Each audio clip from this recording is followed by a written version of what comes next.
자, 이번에는 좀 중요한 문제를 볼 차례인데요. 어떤 문제냐?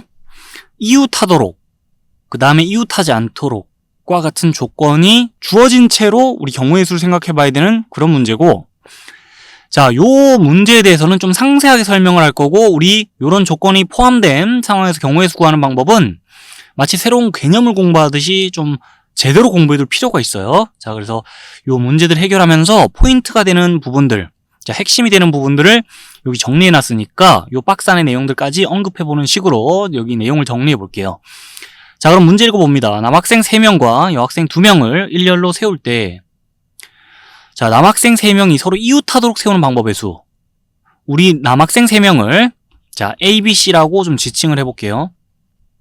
자, 그 다음에 여학생 2명은 D, E라고 좀 지칭해 볼게요. 그렇게 이 5명의 사람을 알파벳을 통해 불러주기로 하고, 그 5명을 일렬로 세울 때, 자, 그냥 일렬로 세우는 방법의 수 5팩토리얼 생각하고 끝나면 되는 게 아니에요. 지금 이 남학생 3명이 서로 이웃하도록 자, 세우는 방법의 수라고 이런 조건이 붙어 있어요. 자, 그럼 남학생 3명이 서로 이웃하도록 줄을 세운다? 그럼 무슨 말이죠?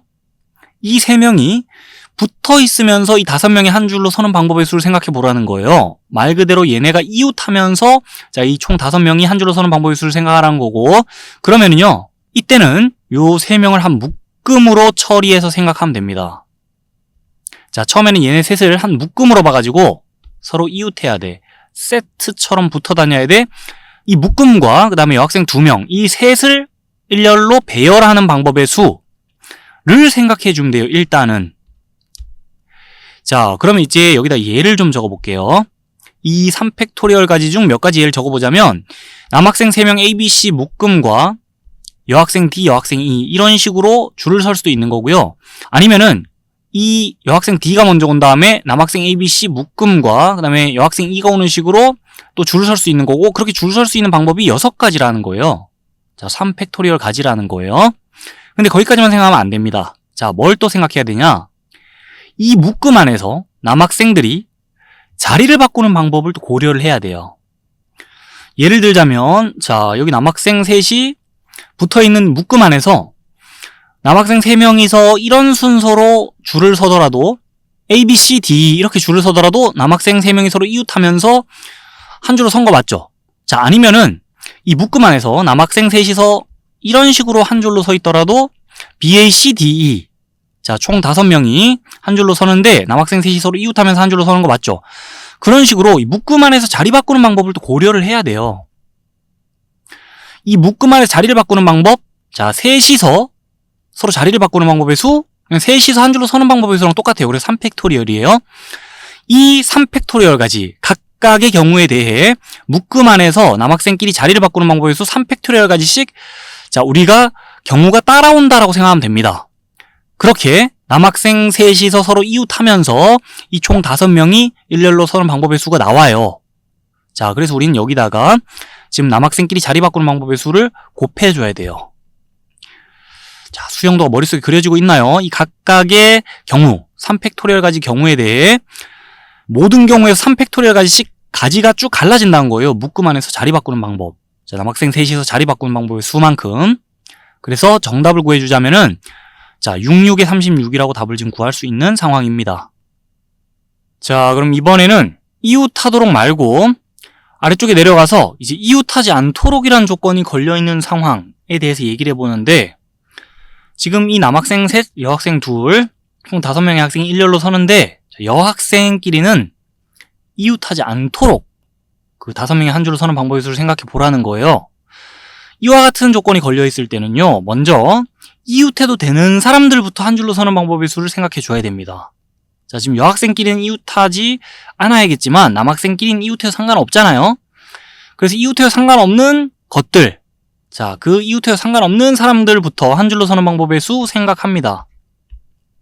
지금 남학생 셋, A, B, C가 한 줄로 서는 방법의 수 3팩토리얼 맞죠?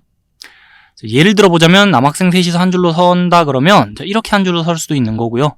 아님 이렇게 한 줄로 설 수도 있는 거고, 자, 아님 이렇게 한 줄로 설 수 있는 거죠.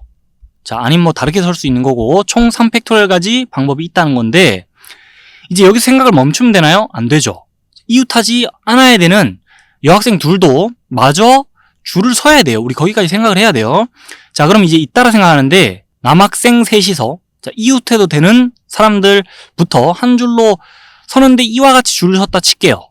요 경우를 예로 들자면은 자, 이제 그 사이와 양끝 보면서 여학생 둘이서 자, 이 D와 E가 이 자리들 보면서 자리 찾아 들어가는 방법을 생각해 주는 거예요. 자, D가 이 4개의 자리 중 하나를 골라서 자리 찾아 들어가는 방법 4가지 있다고 생각해 주고, 자, 만약에 D가 여기 자리 찾아 들어갔다 칠게요. 이 4가지 방법 중 하나를 예로 드는 거예요. 그러면은 이제 잇따라 E도 줄을 서야 되니까 자, E가 이쪽으로 들어오게 되면은 D와 이웃해서 안 되고 남은 3자리 보면서 자리 찾아 들어가는 방법 3가지 있다 생각해 주면서 자, 이웃해도 되는 사람들부터 한 줄을 서는 방법에서 생각했죠. 그 3팩토리얼 가지 각각의 경우에 대해 자, 이제 이웃하지 않아야 될 사람들이 자리를 찾아 들어가는 방법이 12가지씩 따라온다는 거예요.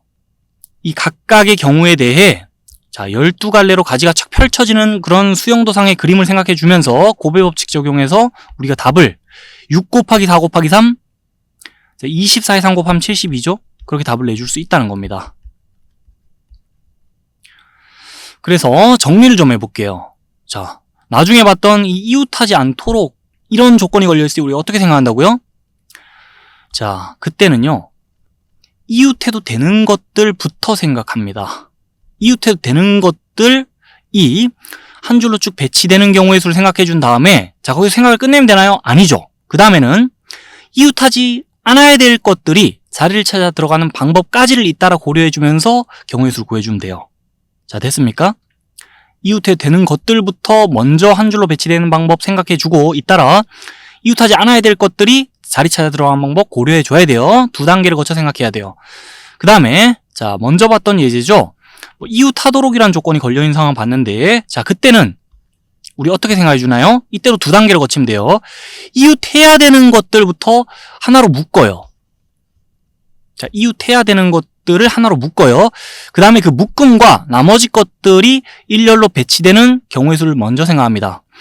자, 그 다음에 거기서 끝내면 되나요? 아니죠. 자, 두 번째로 뭘 생각하냐? 그 묶음 안에서 자리를 바꾸는 방법의 수를 또 고려해 줘야 돼요. 자, 그렇게 2단계 거쳐 경우의 수 구하면 돼요.